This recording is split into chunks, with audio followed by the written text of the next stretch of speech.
think most of you know me. My name is Rich Quadrel. I'm one of the in-laws of this big Jacobs family. And I gotta tell you, I love these big gatherings. I love getting together with you guys. I love seeing the immediate family, the extended family, the Danas, the Ashleys, the Grutziks, especially the Grutziks. I love the Grutziks because I love Joe. Joe's not here tonight. I wish he was. I did see him, though, at the garage band party in August. Yeah, I don't know if you remember. It was really, really hot that day. Here comes Joe. He's got that Stanford turtleneck on. And I'm thinking, God, that turtleneck has got to be really hot. And he walks up, and I realize it's actually a regular Stanford t-shirt. It's just his chest hair.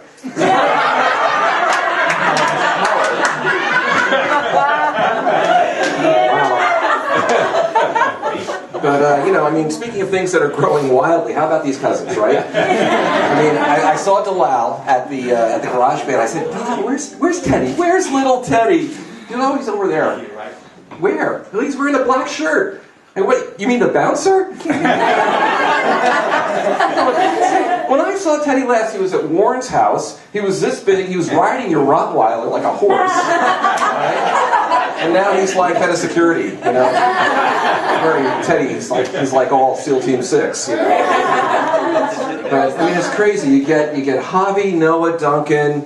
You get Teddy, and they're all standing around. And what I love to see Annie just like making her way through this. It's like you know, going through the redwoods. It's so peaceful here on the forest floor.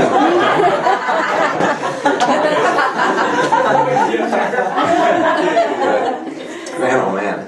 So, yeah, I refer to my notes every once in a while here. Oh, yeah, so, you know, all of this rapid growth, it makes me a little bit worried about coming to the next garage band party. I mean, next August, I'm really afraid. You know, some 6'4" guy with a deep baritone voice is going to come up to me. Nice to see you again, Uncle Rich. I'm Jackson McClure. By the way, have you seen my kids? Or That's how it's going to be.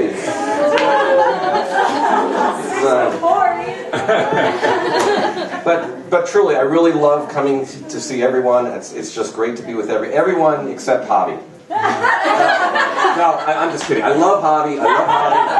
It's just that the beard makes me a little nervous. I've heard it before. I keep hearing about it. I was walking with Javi on Main Street yesterday, and he stops right because he has to sneeze, and he's like, Allah, Allah,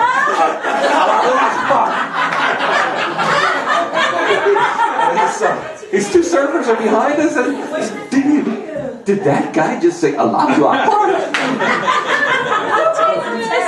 And I'm thinking, all right, it's go time. Check us back, guys. Bobby, you gotta lose the beard, or at least you gotta get some Allegra or something.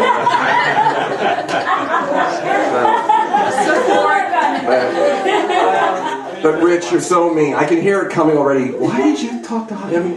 I mean, guys, you're so mean. You're always so mean. I'm not mean. I'm really not mean. I'm just helpful. And I'll give you a perfect example of this. So my lovely wife, Marilyn, tends to misplace her phone. A little footnote to this story. We have exactly the same iPhone. It's the same color. We have exactly the same iPhone case. And she's going around the house looking for her iPhone. And she goes, I think I left it in the bathroom. And I'm trying to be helpful, right? So I take my iPhone out and I put it on the counter in the bathroom. So she comes in. Oh, there it is. Picks it up, presses the home button. Oh, no, this is not mine. So she goes off. I quickly pick up the iPhone. I follow her out to the kitchen. When she's not looking, I put the iPhone in the corner of the counter. She turns, oh, thank God, there it is. This isn't it either. You were so mean. You know, I think life is so cruel, and I'm just trying to give you hope. But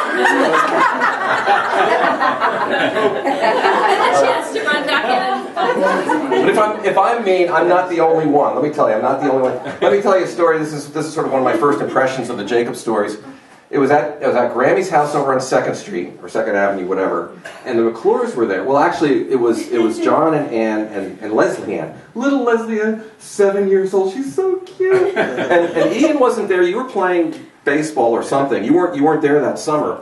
And Leslie, she missed her brother, and she was homesick, and she especially missed her kitty, Mittens, or whatever his name was.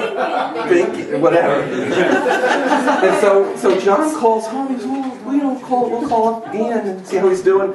And so we get on the phone, and they go, Leslie, would you like to talk to Ian? And Leslie gets on the phone, and she says, hi, Ian. And then she just stops, and her smile kind of stops, and her eyes get big and watery, and all of a sudden you see like little tears coming. Oh, poor Leslie. You know, I go, look at this beautiful relationship that this brother and sister have. They love each other. Tears of joy coming down her cheeks. Turns out Ian has just finished telling her Binkins is dead. And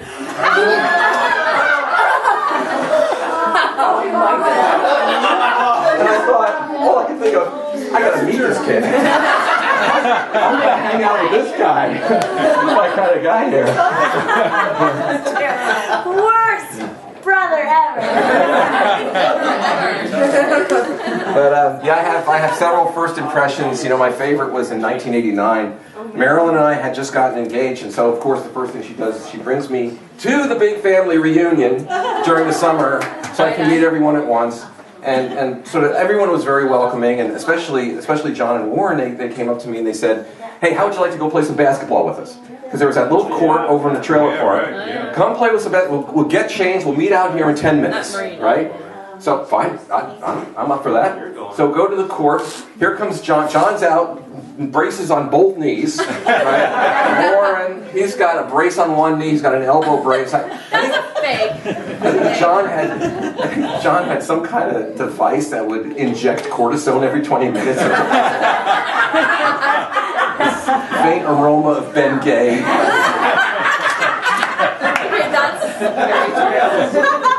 And so, you know, we start the game. There's a loose ball. The ball starts going out of bounds, and Warren goes after it, and he dives for it. He wants to save it. And when I say dive, I'm not like exaggerating. I mean, he dove literally into the hedges that were surrounding that court. I mean, just like Ron Artest going into the stands, right? Boom, he's out there. And I go, man, these guys are hardcore. And that day I learned two things about this family. Number one, if you're going to be in this family, you got to be all in. Number two, that explained the Bengay. I don't know where that came from. Icy hot. But you know, it was a lot of fun. But there were maybe a few challenges with assimilation, and I'm sure some of the other in-laws may have experienced this. Shelley, I'm sure that Outlaw. Yeah.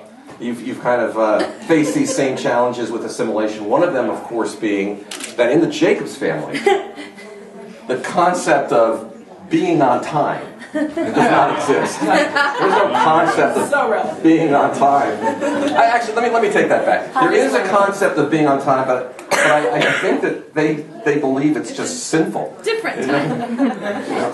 I feel really badly about. You know, actually, there was one time Marilyn and I had a restaurant date with another couple, and for like the first time in a million years, she was actually on time. We're in the car. It's 6:15. We're headed out. We're going to the restaurant, and I think I'm hearing her whispering a prayer for forgiveness for being on time. Dear Lord, forgive me for being on time. Why would you need to ask for forgiveness for being on time?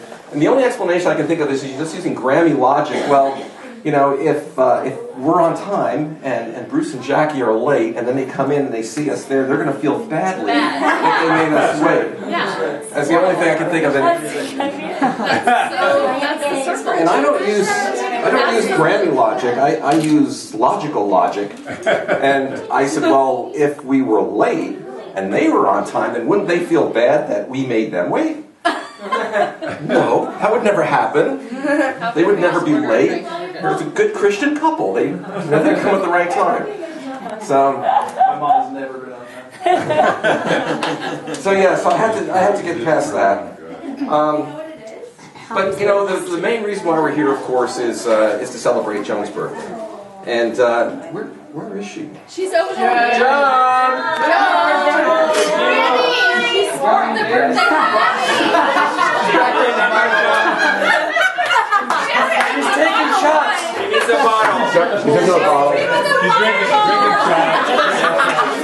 I'm here to celebrate you. taking shots of fireball.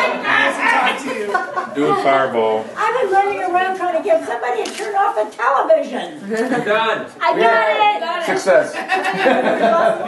So, I mean, what an amazing woman. And, I mean, the level of activity that she has at this age is just remarkable. That's so true. It's just incredible. Big hand for Joe. You know, I think she's the kind of person that we have to slow her down, you know? Every time she wants to say, oh, you know, she comes with Rich, I want to go hang gliding. To say, hey, Joe, you know spring chicken. Which is really kind of a funny expression, you know, you're no spring chicken. We always say to someone, you're no spring chicken. We never tell anyone, we never compliment anyone by saying, oh, what a nice spring chicken you are. Look at Gia. Gia, you are just the cutest little spring chicken. It just doesn't happen that way.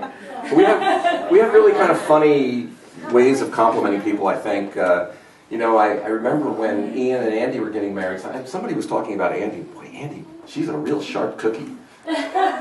I'm thinking, have I ever had a sharp? I had a cookie once that had like this little pointy almond in it. It wasn't all that pleasant. So I was going to tell Ian, you know, I mean, if she's a sharp cookie, you know, next time you kiss her goodnight, just make sure, you know, she doesn't have an almond in her mouth. But I digress. You know, we're really here to talk about Grammy. And, you know, I don't know if many of you know this, but actually we share a birth date. Grammy and I were both born on October 26th, and what a wonderful date that was. Not so much this year. I mean, this year, October 26th, was a little bit sad. I don't know if you heard about this. The guy who wrote the song, The Hokey Pokey, I don't know if you heard. He died on October 26th. It was really sad, but the really horrible thing was they couldn't keep his body in the casket. They put his left leg in.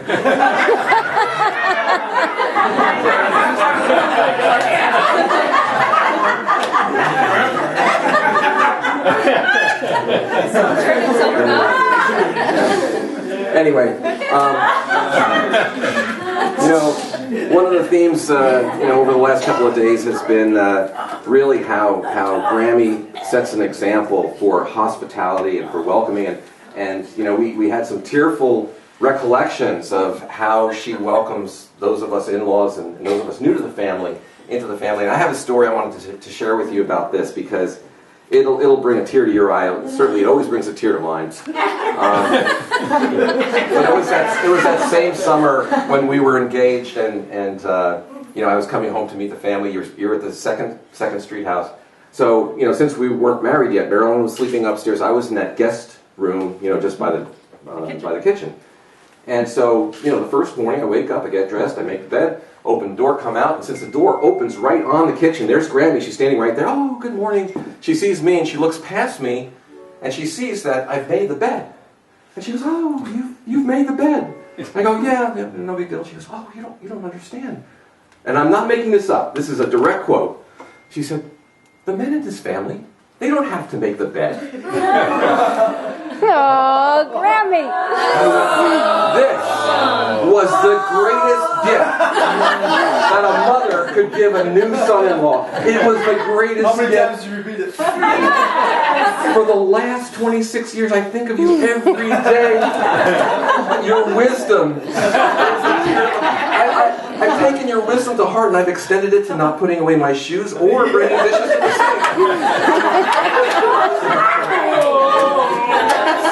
So thank you, Grammy, for welcoming me into the family and into the home. I thank you every day for that. Anyway, it's a pleasure to be part of this family.